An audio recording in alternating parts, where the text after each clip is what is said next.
आज हम लोग के साथ सेट नंबर 14 डिस्कस करने वाले। उम्मीद करते हैं कि सेट आप लोग को बहुत ही पसंद आया। ठीक है दोस्त, चलिए तो स्टार्ट करते हैं हम लोग क्वेश्चन नंबर 41 से। ठीक है दोस्त, चलिए तो आज का क्वेश्चन कहता है निम्नलिखित में से कौन से रोग मच्छरों से फैलते हैं। देखिए आपको बताना कि मच्छरों से फैलने वाले रोग कौन से। देखिए यहाँ पर आपको दे रखा है, अगर देखा है तो यहाँ पर आपका मलेरिया भी होगा, डेंगू भी होगा। ठीक है दोस्त, उसके बाद यहाँ पर चिकनगुनिया, ये जो आपको दिख रहा है सब क्या होता है, मच्छर से फैलने वाले रोग है। ठीक है तो याद, इसका राइट आंसर कौन होगा, आपका सी हो जाएगा। ठीक है दोस्त, चलिए आगे बढ़ते क्वेश्चन नंबर नेक्स्ट। ये रहा क्वेश्चन नंबर आपका 42। ये आपका क्वेश्चन नंबर 42 है। कहता है निम्न पौधों में से कौन सा पौधा कीटों को जाल में फंसाता है और खा जाता है। देखिए क्वेश्चन बहुत बार हम जिक्र कर चुका हूँ, तो इसका राइट आंसर हो जाए आपका डी हो जाए, घटपर्णी का पौधा। याद रखिए घटपर्णी का पौधा। ठीक है दोस्त, चलिए आगे बढ़ते क्वेश्चन नंबर यहाँ पर आपका 43 है। क्वेश्चन 43 कहता है अधूरे जले जीवाश्म ईंधन से फैलती, याद रखिए क्या फैलती है, तो याद रखिए इसका राइट आंसर हो जाएगा आपका कार्बन मोनोऑक्साइड। मतलब ये कह रहा है कोई भी ईंधन अगर अधूरा जलेगा, मतलब अपर्याप्त एयर में, तो याद रखिए कार्बन मोनोऑक्साइड बनता है।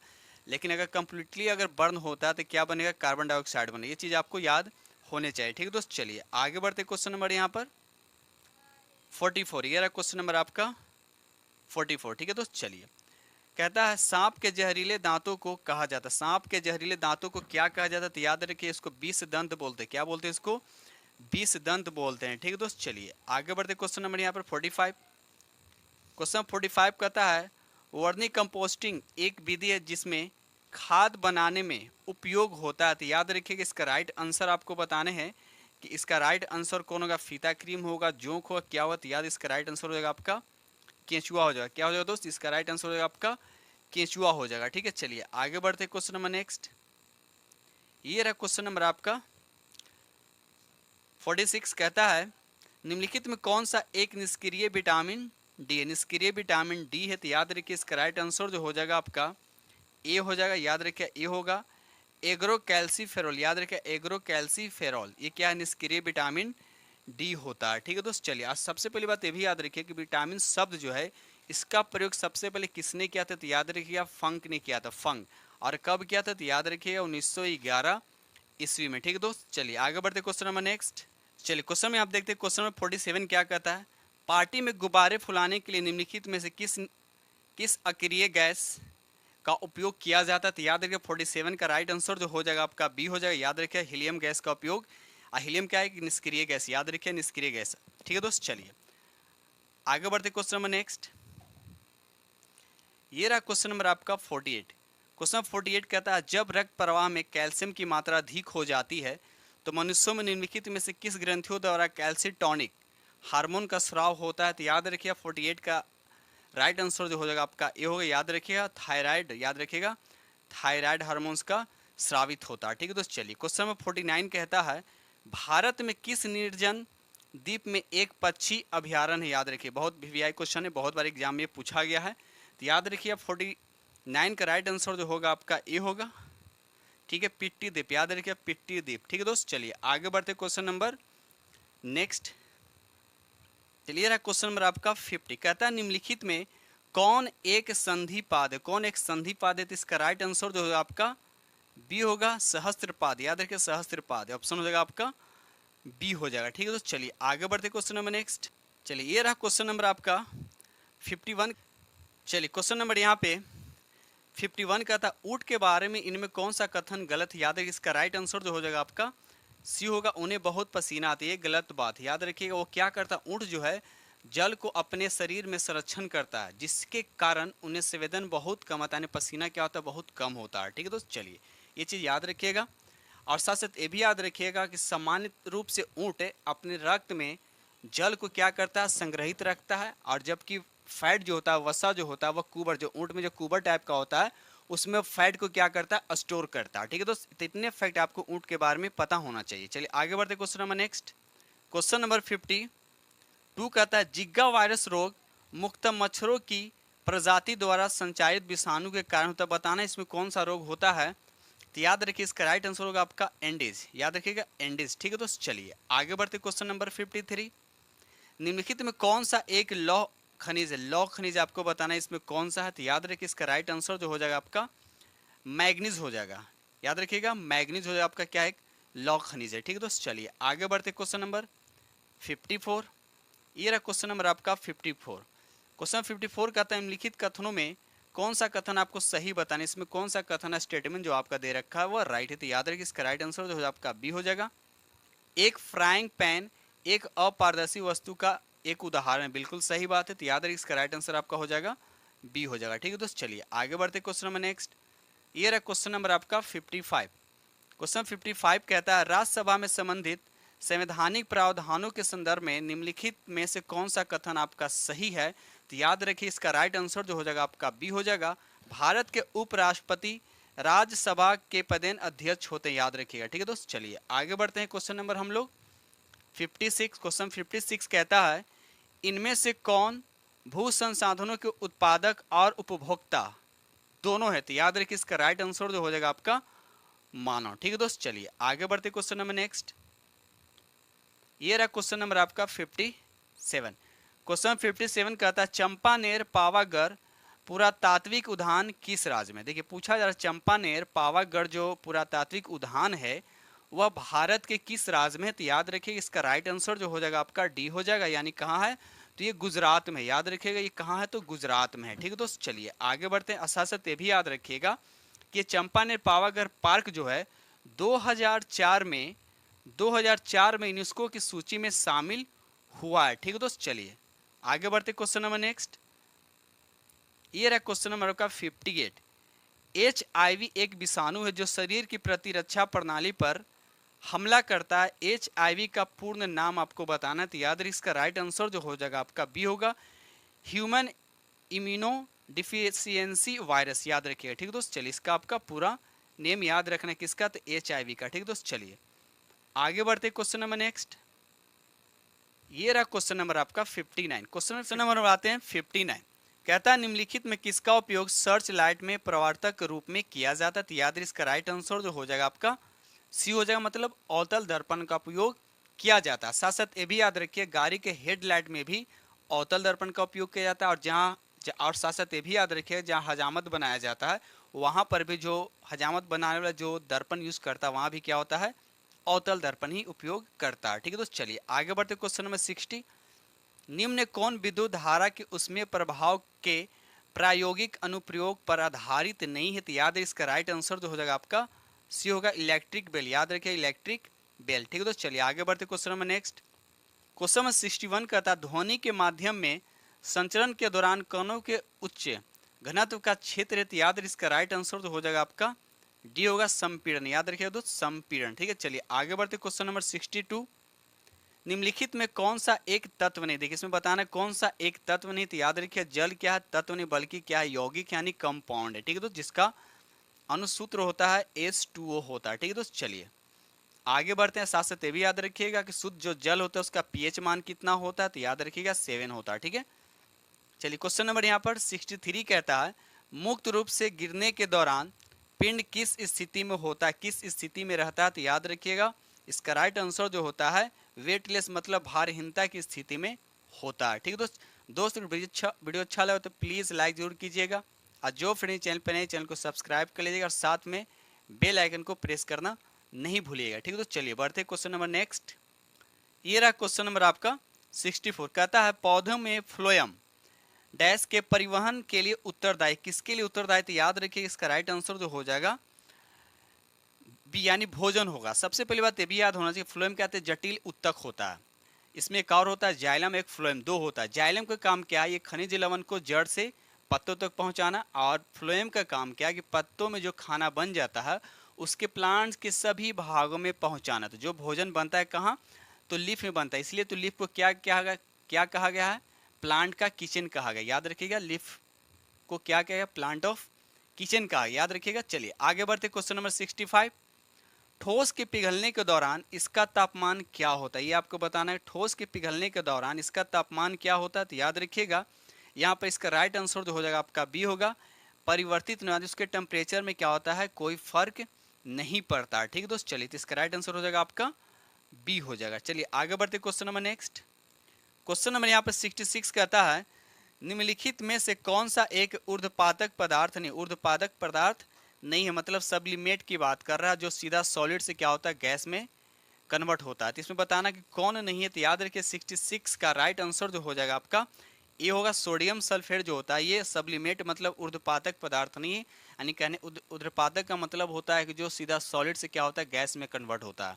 बाकी कपूर है आपका, ऊर्ध्वपातक है, अमोनियम क्लोराइड एवी और नेपथिलीन, ये तीनों। लेकिन आपका सोडियम सल्फेट नहीं, सोडियम सल्फेट का फॉर्मूला क्या आता है Na2SO4, ये नहीं, याद रखिएगा। चलिए आगे बढ़ते हैं question number next. Question number यहाँ पे 67 कहता है एक वस्तु को उत्तर दर्पण के सामने अनंत और ध्रुव के दर्पण के ध्रुव के बीच स्थित एक बिंदु पर रखा जाता है, ठीक है। निर्मित होने वाले जो छवि होगा, जो प्रतिबिंब होगा, क्या होगा। तो देखिए सबसे पहले आपको बात एक चीज याद होना चाहिए कि उत्तल दर्पण की बात हो रहा है, ठीक है। तो उत्तल दर्पण में सबसे पहली बात है कि आभासी प्रतिबिंब बनता है, और जो आभासी होता है वह सीधा होता है। और जब उत्तल दर्पण की बात है इसमें क्या होता है, हमेशा इमेज जो बनता है, जो प्रतिबिंब बनता है वो छोटा होता है। तो आभासी और छोटा बस एक ही ऑप्शन दिख रहा है आपका यहाँ पर ये होगा। लेकिन अगर यही रहता है अवतल दर्पण में, तो अवतल दर्पण एक ऐसा दर्पण इसमें क्या होता है वास्तविक भी बनता है और काल्पनिक भी बनता है, और वस्तु का साइज क्या होता है छोटा बड़ा और उल्टा और सीधा सब होता है, सबका अलग अलग कंडीशन है, ठीक है दोस्त। चलिए आगे बढ़ते क्वेश्चन नंबर 68। क्वेश्चन नंबर 68 कहता है एक संपीड़ित स्प्रिंग में ऊर्जा होती तो कौन सा ऊर्जा होती, तो याद रहे उसमें क्या होता है एस्थेटिक ऊर्जा होता है, यानी पोटेंशियल एनर्जी क्या होता है उसमें होता है, ठीक है दोस्त। चलिए आगे बढ़ते क्वेश्चन नंबर नेक्स्ट। ये रहा क्वेश्चन नंबर आपका 69। एक व्यक्तिगत तंत्रिका कोशिका डैश तक लंबी हो सकती है, तो कितनी लंबी हो सकती है, तो याद रखिए इसका राइट आंसर जो हो जाएगा 100 सेंटीमीटर तक, ठीक है। तो 100 सेंटीमीटर तक लंबी हो सकती है, ठीक है। तो चलिए आगे बढ़ते क्वेश्चन नंबर 70। लेंथेनाइट्स और एक्टिनाइट्स को भी कहा जाता है, तो क्या कहा जाता है, इसका राइट आंसर हो जाएगा आपका ये होगा आंतरिक संक्रमण तत्व, याद रखिए आंतरिक संक्रमण तत्व, ठीक है जो। चलिए आगे बढ़ते क्वेश्चन नंबर 71। क्वेश्चन नंबर 71 कहता है ध्वनि तरंग आयाम किस पर निर्भर करता है, यानी ध्वनि तरंग का जो आयाम है वह किस पे निर्भर करता है, तो याद रखिए इसका राइट आंसर जो हो जाएगा आपका बी हो जाएगा वस्तुओं को कंपन कराने के लिए प्रयुक्त बल पे, ठीक है दोस्त। और साथ साथ ये भी याद रखिएगा जिस ध्वनि का आयाम जितना अधिक होगा उसकी तीव्रता उतना ही क्या होता है अधिक होता है, ठीक है दोस्त। चलिए आगे बढ़ते क्वेश्चन नंबर 72। किसी तत्व की परमाणु क्रमांक यानी परमाणु संख्या की बात कर रहा है, नाभिक में मौजूद जो नाभिक में मौजूद होता है किस संख्या के बराबर होता है, तो याद रखिएगा परमाणु संख्या जो होता है वह नाभिक में प्रोटॉन की संख्या के क्या होता है बराबर होता है। तो इसका राइट आंसर क्या हो जाएगा आपका डी हो जाने प्रोटॉन की संख्या क्या होता है परमाणु संख्या बराबर होता है, ठीक है दोस्त। ये चीज याद रखिएगा, ठीक है। अगर यही पूछता आपसे द्रव्यमान संख्या क्या होता है, तो द्रव्यमान संख्या जो होता है ये प्रोटॉन की संख्या नाभिक में प्रोटॉन की संख्या और न्यूट्रॉन की संख्या क्या होता है बराबर होता है। लेकिन कभी कभी प्रोटॉन नहीं लिखकर यहाँ पर परमाणु संख्या लिख दिया था, क्यों, क्योंकि परमाणु संख्या जो होता है वह प्रोटॉन की संख्या के बराबर होता है, इसीलिए कभी कभी प्रोटॉन की जगह पे परमाणु संख्या लिखा हुआ मिलेगा, ठीक है दोस्त। चलिए आगे बढ़ते क्वेश्चन नंबर नेक्स्ट। ये रहा क्वेश्चन नंबर आपका 73। कहता है निम्नलिखित में कौन सा बहु परमाणुक है, बहु परमाणुक है, तो याद रखिए इसका राइट आंसर जो हो जाएगा आपका बी हो जाए सल्फर। इसको जब भी दिखाया जाता है तो S8 इस तरह से दिखाया जाता है, ठीक है दोस्त। चलिए इसीलिए इसको बोला गया बहु परमाणुक, ठीक है दोस्त। चलिए क्वेश्चन नंबर 7।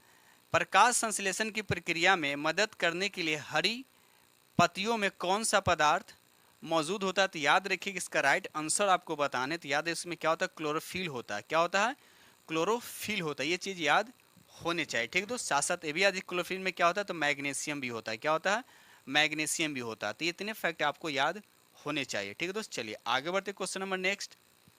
75 कहता है तपेदिक डैश की एक बीमारी है, बताना है कि शरीर के किस हिस्से में तपेदिक रोग होता है, तो याद रखिएगा इसका राइट आंसर जो हो जाएगा आपका डी हो जानी फेफड़े में यानी लंग्स में ये होता है, ठीक है दोस्त। चलिए आगे बढ़ते क्वेश्चन नंबर नेक्स्ट।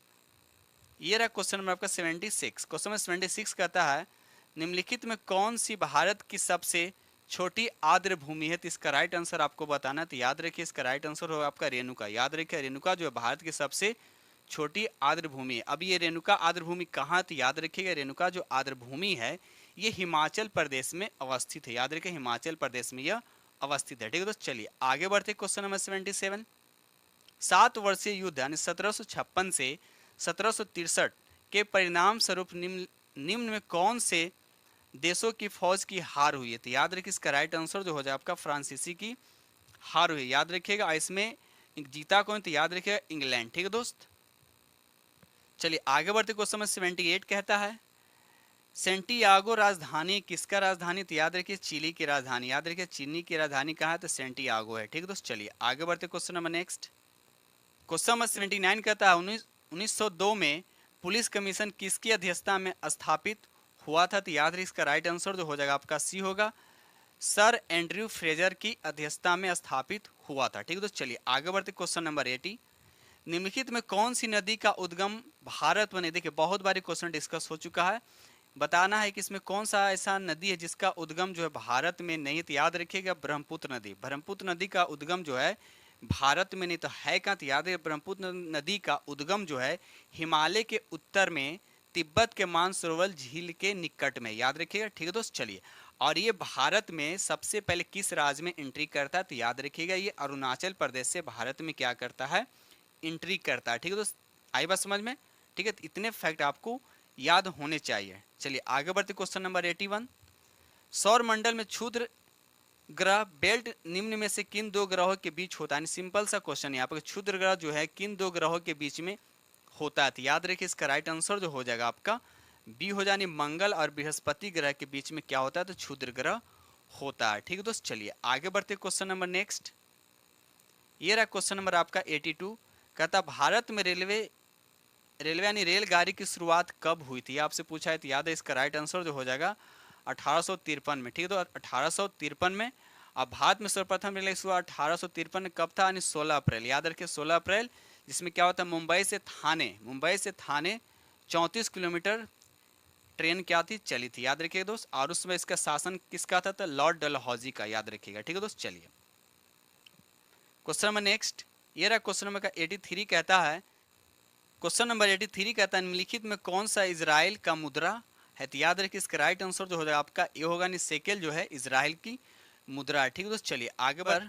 84 कहता है वर्ष 2011 के जनगणना के अनुसार भारत में वह राज्य जहां न्यूनतम जनसंख्या घनत्व दर्ज किया है, तो कौन सा, तो याद रखिए अरुणाचल प्रदेश। याद रखिए दोस्त अरुणाचल प्रदेश। ठीक है, और अगर वही पूछता है कि सबसे ज्यादा घनत्व वाला राज्य कौन सा है, तो बिहार है। तो कितना है, 1106 व्यक्ति प्रति वर्ग किलोमीटर। अगर वही अरुणाचल की बात करें तो वहाँ 17 व्यक्ति प्रति वर्ग किलोमीटर पे रहता है। ठीक है, चलिए आगे बढ़ते। क्वेश्चन नंबर 85 कहता है पॉलिशदार पाषाण उपकरण किस युग की विशेषता, तो याद रखिए इसका राइट आंसर जो हो जाएगा आपका डी होगा, नवपाषाण युग की विशेषता। ठीक है, तो चलिए आगे बढ़ते question number next.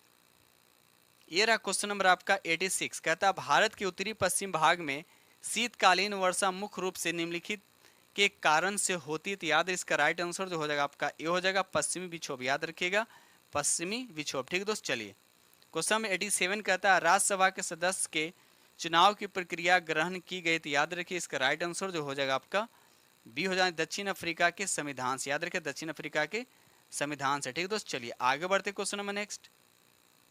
Question number 88 कहता है ब्रंटलैंड रिपोर्ट जो सतत विकास के संदर्भ में है उसका शीर्षक है, तो याद रखिए इसका राइट आंसर जो हो जाएगा आपका सी हो जाएगा अवर कॉमन फ्यूचर। याद रखिएगा अवर कॉमन फ्यूचर। ठीक है दोस्त, चलिए क्वेश्चन नंबर 89 कहता है निम्नलिखित में से किसने हिंदी भाषा को भारत की राष्ट्रभाषा के रूप में स्वीकार व पहली बार स्वराज शब्द का प्रयोग किया है, तो याद रखिए इसका राइट आंसर जो हो जाएगा आपका बी हो जाएगा स्वामी दयानंद सरस्वती। ठीक दोस्त, 90 कहता है संविधान सभा के प्रथम अध्यक्ष की बात किया जा रहा है। ठीक है, तो यहाँ पर अगर देखा जाए तो प्रथम के अनुसार यहाँ पर आपका बी हो जाएगा सच्चिदानंद सिन्हा, लेकिन ये अस्थायी थे। ठीक है ना, अस्थायी थे। लेकिन अगर पूछा जाए कि अस्थायी प्रथम में पूछता तो कौन हो जाएगा आपका राजेंद्र प्रसाद। ठीक है दोस्त, चलिए तो आपका पूछा प्रथम अध्यक्ष, यहाँ पर ऑप्शन हो जाएगा आपका बी हो जाएगा।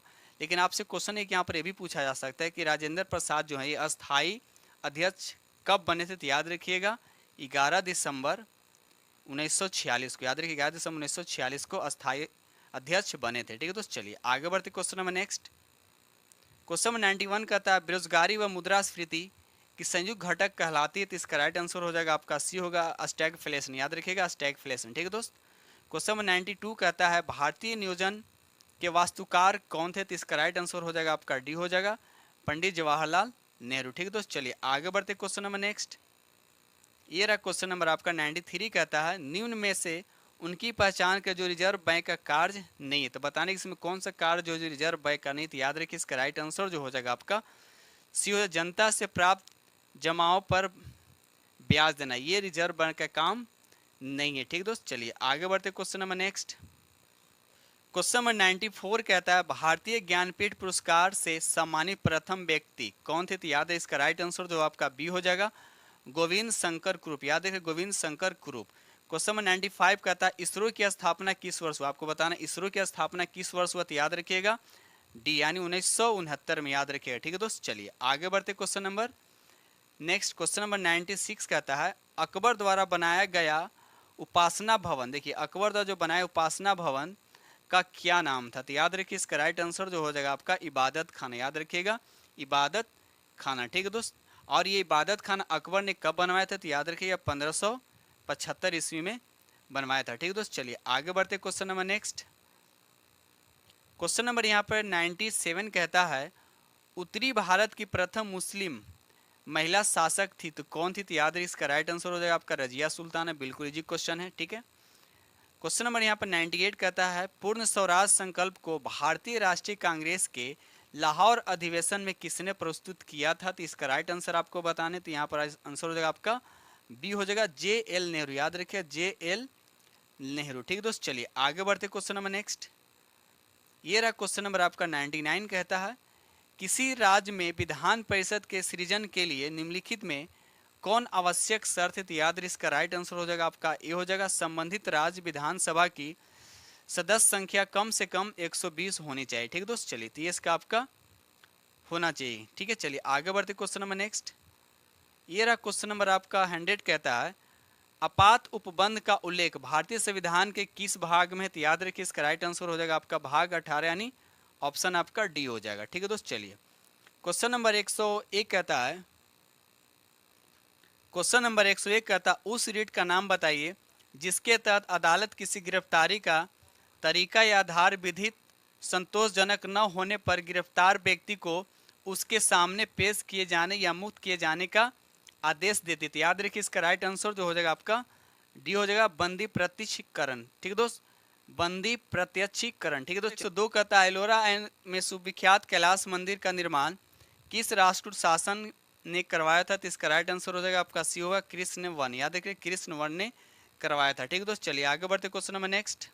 क्वेश्चन नंबर 103 कहता है अगस्त 1932 में रैमजे मैकडोनाल्ड के सांप्रदायिक पंचायत के द्वारा पहली बार एक पृथक निर्वाचक समूह बनाया गया था, तो बताना है किसके लिए? तो इसका राइट आंसर जो हो जाएगा आपका बी होगा अछूतों के लिए। याद रखिएगा अछूतों के लिए। ठीक है दोस्त, चलिए आगे बढ़ते क्वेश्चन नंबर नेक्स्ट।